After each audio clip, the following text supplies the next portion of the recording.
Student, आज मैं आपको इंडियन कॉन्ट्रैक्ट एक्ट की धारा 39 के बारे में बताऊंगा, जिसमें कि समय पूर्व संविदा भंग के बारे में बताया गया है, यानी कि इंटरसिपेटरी ब्रीच ऑफ कॉन्ट्रैक्ट के बारे में प्रावधान किया गया है। इसमें होता क्या है, जब संविदा के दो पक्षकार कोई संविदा करते हैं और दूसरा पक्षकार संविदा को समय पूर्व, यानी कि जब समय उसका आया पालन करने का, या तो वह जो है पालन करने से इनकार करता है,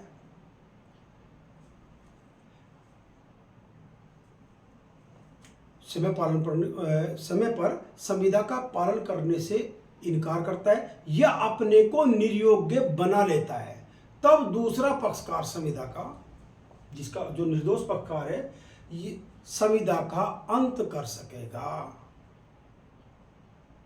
और तुरंत ही उसने प्रतिकर का दावा करना चाहिए। भाई उसको तो नुकसान हुआ जब एक पक्षकार ने संविदा का पालन करने से पूर्णतः इनकार कर दिया या अपने को निर्योग्य बना लिया कि मैं संविदा का पालन नहीं करूँगा, तो दूसरा पक्षकार संविदा का अंत कर सकेगा और प्रतिकर के लिए दावा कर सकेगा, जब तक कि दूसरे पक्षकार ने अपनी अनुमति संज्ञापित न कर दी, चाहे वो आचरण द्वारा अनुमति या मौखिक रूप से हो या लिखित रूप से हो, लिखित हो, मौखिक हो या आचरण द्वारा संज्ञापित न कर दी, तब तक। अब यहां पर एक बात आती है, एक उदाहरण के माध्यम से मैं आपको इस चीज में बताता हूं। एक गायिका है, वह एक नाट्य गृह के प्रबंधक है कि यहाँ 2 माह के में प्रति सप्ताह 2 रात गाने की संविदा करती है कि मैं आपके नाट्य गृह में 2 माह तक प्रति सप्ताह 2 रात गाऊंगी, और इसके लिए नाट्य गृह का प्रबंधक है एक को जो है 100 रुपये नाइट के हिसाब से पे करता है। 5 रात तक वो आती है। 6ठी रात को जानबूझकर एक गायिका नाट्य गृह में गायन नहीं करती, नहीं गाती। अब बी, जो कि नाट्य गृह का प्रबंधक है, वो जो है संविदा का अंत कर देगा और उसके लिए प्रतिकर का दावा कर देगा।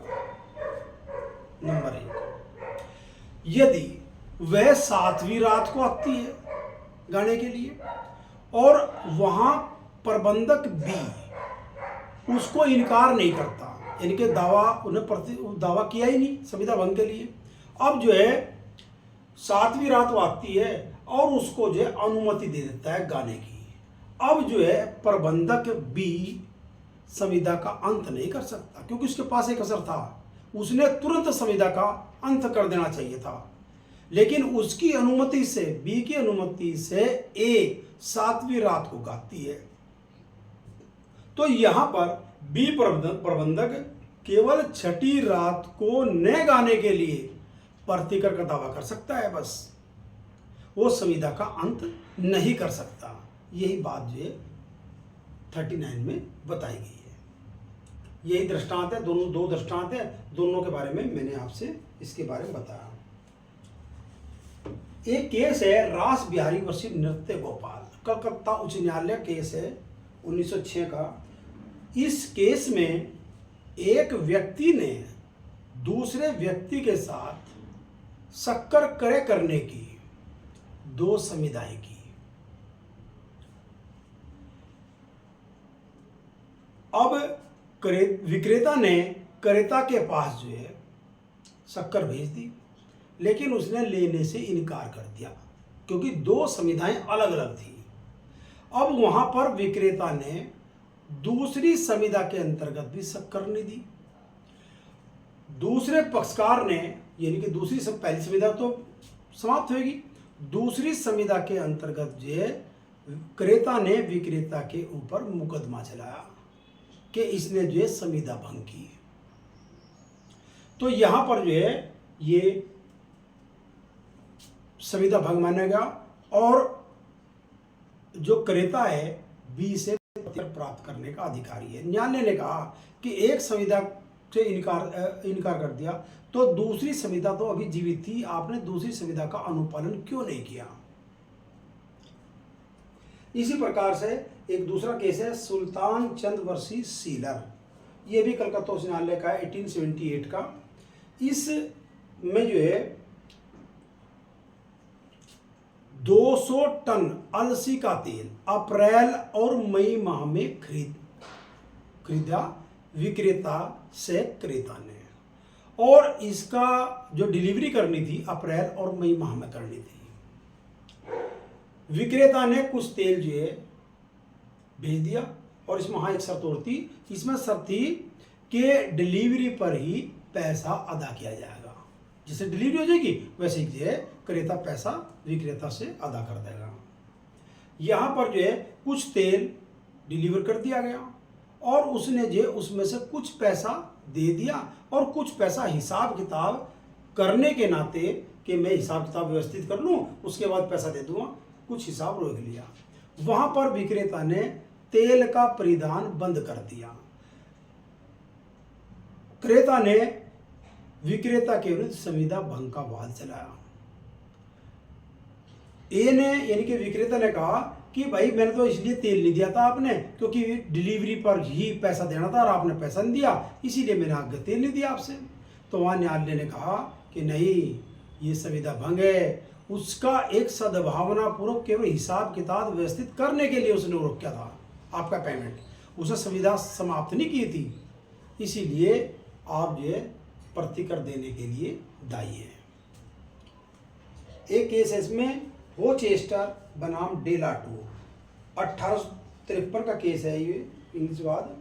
इसमें भी क्या नाम इसी प्रकार संविदा भंग के बारे में यानी कि समय पूर्व संविदा भंग के बारे में विस्तृत वर्णन जो है इंग्लिश न्यायालय ने किया है। अब यहाँ पर एक बात हो रही है कि अगर जिस दिन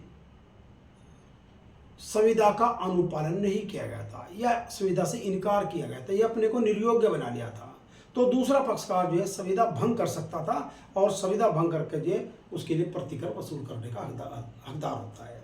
लेकिन अगर दूसरे पक्षकार के पास संविदा भंग होगी और दूसरे पक्षकार के पास कुछ धन संपत्ति उस पक्षकार की जिन्हें की संविदा भंग की है उसकी रह गई है, तो वहाँ वह उसके अंतर्गत उस धन संपत्ति को वापस ले सकता है, क्योंकि 39 के अंतर्गत संविदा शून्य करनी होती है। और जब संविदा शून्य करनी होती है तो एक पक्षकार ने दूसरे पक्षकार पर कोई पैसा रहा हुआ है तो उसको वसूल कर सकता है सेक्शन 64 के अंतर्गत। ठीक है जी। तो यहाँ समय पूर्व संविदा भंग के बारे में बता दिया गया कि अगर एक पक्षकार ने दूसरे पक्षकार के साथ कोई संविदा की है और एक पक्षकार जो है संविदा का पालन करने के लिए अपने को निर्योग्य बना लेता है या संविदा का पालन नहीं करता, तो दूसरा पक्षकार जो है संविदा का अंत कर सकता है जब तक कि उसने अपनी अनुमति संविदा को चालू रहने के लिए संज्ञापित न कर दी हो। ठीक है, उसी के संबंध में दोनों दृष्टांत है, बहुत इंपॉर्टेंट है, प्री एग्जाम मेंस एग्जाम में आता है। धन्यवाद।